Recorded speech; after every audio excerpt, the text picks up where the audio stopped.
మన గుంతకల్లు న్యూస్ కి స్వాగతం.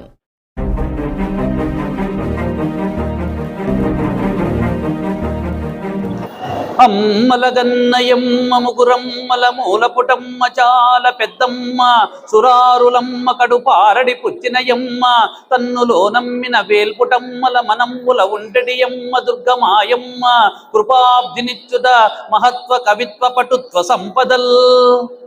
ఈ దేవి శరన్నవరాత్రులో అమ్మవారు మూడు మూర్తులు కలిసి ఉన్నటువంటి మహాకాళి, మహాలక్ష్మి, మహాసరస్వతి, ఈ మూడు స్వరూపాలు కలిగి ఉన్నటువంటి అమ్మవారు జగదంబ అని చెప్పేసి మనము ఈ దేవి శరన్నవరాత్రులో 9 రోజులు కూడా అమ్మవారిని దర్శనము చేసుకొని తరించిపోతూ ఉంటాం.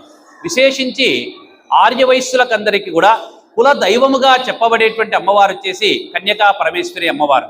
ఈ కన్యకా పరమేశ్వరి అమ్మవారిని నాకు తెలుసో లేదో కానీ పెనుగొండ క్షేత్రము అనవచ్చు. పెనుగొండలో అమ్మవారి యొక్క విగ్రహం చూస్తే కళ్ళు తిరిగిపోతాయి. అక్కడ పుట్టినటువంటి అమ్మవారు. పక్కన వచ్చేసి లక్ష్మీ జనార్దనుల యొక్క ఆలయం ఉంటుంది, ఒక పక్క వచ్చేసి శివాలయం ఉంటుంది. ఇన్ని ఆలయాలు కలిగి ఉన్నటువంటి పెనుగొండ పట్టణములో నడిబొడ్డున అమ్మవారి యొక్క విగ్రహ ప్రతిష్టాపన చేశారు. 108 వైశ్యుల యొక్క గోత్రములు కలిగినటువంటి వారందరినీ కూడా ఆ గోత్రీకుల యొక్క పూర్వీకులందరి యొక్క చిత్రపటాలు కూడా అందులో పెట్టడం అనేటువంటిది జరిగింది. అమ్మవారు కన్యకగా, అమ్మనే కన్యకా పరమేశ్వరి అని చెప్పారంటాం. కన్యకా పరమేశ్వరి అమ్మవారిని మనము దర్శనం చేస్తే ఎలాంటి ఫలితము కలుగుతుందంటే, జపసిద్ధి కలగాలి అంటే బాగా గుర్తుపెట్టుకోండి, మనం చేసేటువంటి జపము సిద్ధి కలగాలంటే, మన కోరికలు నెరవేరాలి అంటే తప్పనిసరిగా కన్యకా రూపంలో ఉన్నటువంటి అమ్మవారినే దర్శనం చేయాలి అన్నారు. ఒకసారిగా మనం దేవి శరన్నవరాత్రులో చూసామంటే ప్రథమం శైలపుత్రీచ ద్వితీయం బ్రహ్మచారిణి అన్నారు. రెండవ రూపం అమ్మవారి యొక్క సాక్షాత్తు కన్యకా పరమేశ్వరి రూపమే. ఆమెనే జగదంబ అయినటువంటి పార్వతీదేవి ఆ రోజు బ్రహ్మచారిణిగా వచ్చింది. బ్రహ్మచారిణిగా వచ్చి కఠోరమైనటువంటి శివ పంచాక్షరీ జపాన్ని అనేకమైనటువంటి నియమముల చేత కట్టడి చేసుకొని శరీరాన్ని శుష్కింపజేసుకొని అమ్మవారిని ప్రార్థించింది. కాబట్టే అమ్మవారు దాన్ని సిద్ధింపజేసుకుంది. అమ్మవారిని దర్శనం చేసుకున్న, అమ్మవారి యొక్క జపం చేసుకున్న. అందుకే ఈ చోటు ఇక్కడ వచ్చేసి ఈ గుంతకల్లు పట్టణంలో నడిబొట్టున ఉన్నటువంటి ఇంత క్రిక్కిరిసినటువంటి ప్రాంతంలో కూడా ఇంతమంది బయటికి పోయే ప్రతి ఒక్కరు కూడా గుళ్ళోకి వచ్చి అమ్మవారికి మొక్కుకొని పోతూ ఉన్నారంటే అంతో ఇంతో శక్తి లేకపోతే ఎవరైనా వస్తారా?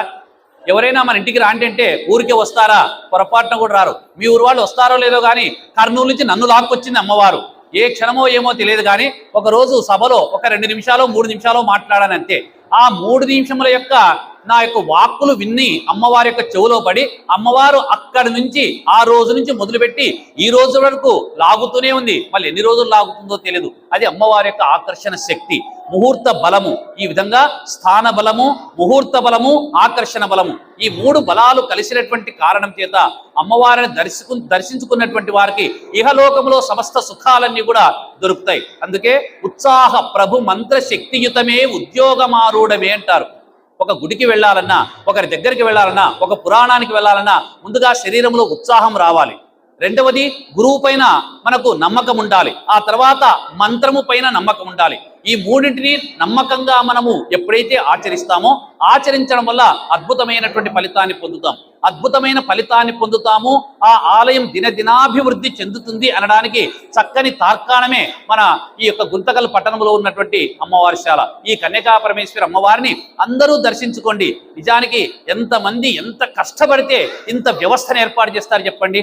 మనము 6:30కు ప్రవచనం అంటే 7:30కు కానీ 7:45 కానీ 8కి కానీ వచ్చితే కూడా మన కుర్చీ సిద్ధంగా ఉంటుంది.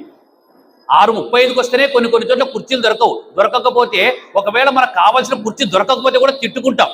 మరి అలాంటిది ఇంత వ్యవస్థను వాళ్ళు నడుపుతున్నారంటే దాని వెనకాతల వాళ్ళ శ్రమ ఎంత ఉంటుంది? అమ్మవారి యొక్క అనుగ్రహం వాళ్ళకి అంతకంటే 1000 రెట్లు అధికంగా కలుగుతుంది, అంత శ్రమ పడుతున్నటువంటి వారికి. కాబట్టి అమ్మవారి యొక్క సేవలో తరిస్తున్నటువంటి వారందరూ కూడా అమ్మవారి యొక్క అనుగ్రహానికి పాత్రులై వారి యొక్క వంశంలో ఉన్నటువంటి వారందరూ కూడా నిరంతరం సుఖ సంతోషాలతో ఉండాలని అమ్మను దర్శించుకున్నటువంటి వారికి అందరికీ కూడా అమ్మ సౌభాగ్యాన్ని, భాగ్యాన్ని రెండింటినీ ఇస్తుంది. సౌభాగ్యాన్ని స్త్రీలకు, భాగ్యాన్ని అందరికీ కూడా అమ్మవారు ఇస్తుంది. కాబట్టి అమ్మవారిని అందరూ కూడా దర్శించుకునేటువంటి ప్రయత్నం చేయండి. అమ్మవారిని ఎవరైనా దర్శనం చేసుకుంటే 16 గుణాలు మనకి ఇస్తుందంట అమ్మ. అమ్మవారిని ఎవరైనా మనం కన్యకా పరమేశ్వరి అమ్మవారిని దర్శనం చేసుకుంటే మనకు 16 గుణాలు మనకు తెలియకుండానే వచ్చేస్తాయంట. మొట్టమొదటిది ఏమో తెలుసా? జ్ఞాత. అమ్మ జ్ఞానం ఇస్తుందంట. జ్ఞానము కావాలంటే ఎక్కడికి వెళ్ళాలి? అమ్మవారి గుడికి వెళ్ళాలి, లేదా ఇంట్లో తల్లికి మొక్కాలి. తల్లికి మొక్కడం అనేది తెలియదు మనకు, కాబట్టి అమ్మవారి గుడికైనా రండి అంటారు.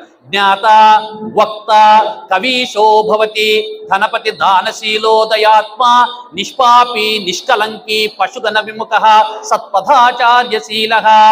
చూడండి ఎన్ని ఇస్తుంది అమ్మవారు. జ్ఞాత జ్ఞానం ఇచ్చేస్తుందంట, వక్త మంచి మాటలు మాట్లాడేటువంటి జ్ఞానము కావాలంటే కూడా అమ్మ యొక్క అనుగ్రహమే ఉండాలి. అమ్మవారి యొక్క అనుగ్రహం లేకపోతే అమ్మవారి ప్రక్కలో కూర్చొని వీణ వాయించేటువంటి సరస్వతీదేవి యొక్క చేతిలో ఉన్నటువంటి వీణ కూడా అపశృతి పలుకుతుందంట. అమ్మ అనుగ్రహం ఉంటే తనంతట తానుగా పాట పాడుతుంది. కాబట్టి జ్ఞాత వక్త కవీశో భవతి. మరి ఉత్త మాటలే కాదు, ఎదుటి వారి యొక్క మనసు రంజిల్లేటటువంటి మాటలు వస్తాయి అమ్మ యొక్క అనుగ్రహం ఉంటే. ధనపతి డబ్బు దండిగా ఇస్తుంది. దానశీలో దయాత్మ దానగుణం ఇస్తుంది, దయాగుణము కలిగేటట్లుగా ఇస్తుంది. నిష్పాపి నిష్కలంకి పశుగణ విముఖ. అమ్మవారి యొక్క మంత్రాన్ని జపం చేయాలి అన్నారు ఇక్కడ. అమ్మవారి యొక్క జపము చేస్తే ఏమవుతుందంటే జాపానులీన, అమ్మవారి యొక్క మంత్రాన్ని జపం చేస్తే జాపానులీన తవ పాపాదనోపనిపుణ.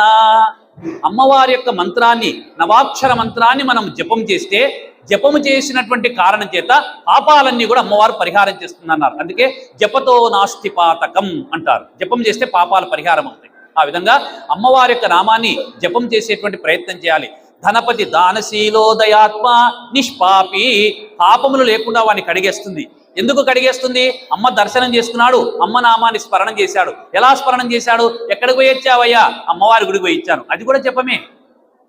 గుడికి పోయొచ్చాను, అది కూడా జపమే. కాబట్టి నిష్పాపి నిష్కలంకి, అతని పైన ఏ విధమైనటువంటి మచ్చ అనేటువంటిదే ఉండకుండా చేస్తుందంట.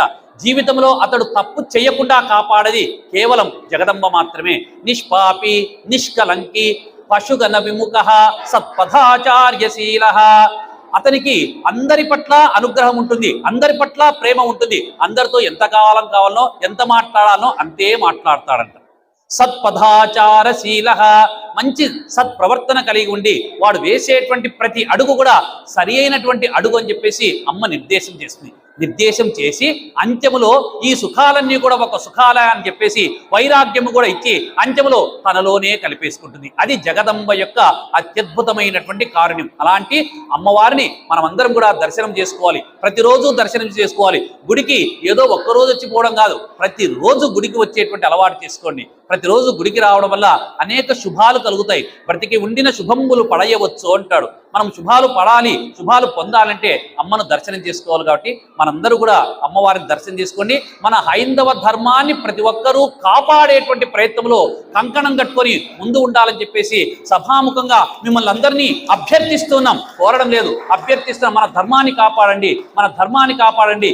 దయచేసి ప్రతి ఒక్కరు కూడా హైందవ ధర్మంలో ఎలా ఉండాలో ముందు అలా వస్త్రధారణను ఏర్పాటు చేసుకోండి. గుడికి వచ్చేటప్పుడు ఎలా ఉండాలి? అదే మనం గుడికి వచ్చేటప్పుడు ట్రౌజర్ వేసుకొని వస్తాం, కాలేజీ పోయేటప్పుడు ట్రౌజర్ వేసుకొని వస్తాం. మరి ఇంట్లో కట్టుకున్నటువంటి పంచ కట్టుకుని కాలేజీ బొమ్మనండి, ఆఫీస్ బొమ్మనండి చూసాం, బయటికి ఓరు, సిగ్గు.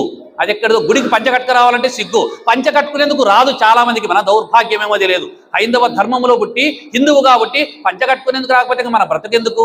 కాబట్టి పంచలు కట్టుకొని గుడికి వచ్చేటువంటి ప్రయత్నం మగవాళ్ళందరూ కూడా చేయాలి. వాళ్ళు చేయకపోతే వాళ్ళ భార్యలు వాళ్ళని చెవు పట్టుకొని పంచ కట్టుకుంటావా లేదని చెప్తే అప్పుడు పంచ కట్టుకొని గుడికి వచ్చేస్తారు. కొందరు చాలా తెలివిగా పంచ కడతారు, లోపల ట్రౌజర్ వేసి పైన పంచ కట్టింటారు. అది భగవంతునికి తెలియదా? అందరి కళ్ళు కప్పగలము కానీ మూడో కంటి వాని యొక్క కన్ను కప్పలేం కదా. కాబట్టి దయచేసి అందరూ మన ధర్మాన్ని పాటించండి, మన ధర్మాన్ని కాపాడండి, మన ధర్మాన్ని పెంపొందిస్తారని చెప్పేసి మనస్ఫూర్తిగా సభాముఖంగా మిమ్మల్ని అందరినీ కూడా అభ్యర్థిస్తున్నాను. కాబట్టి అందరూ ఓపిక విన్నటువంటి వారికి అందరూ కూడా అమ్మవారి యొక్క సంపూర్ణ అనుగ్రహం కలగాలని మరీ సభాముఖంగా కోరుకుంటూ ఈ యొక్క అవకాశం ఇచ్చినటువంటి మీకు అందరికీ కూడా ధన్యవాదాలు తెలుపుకుంటూ ఇంతటితో ముగిస్తున్నాను.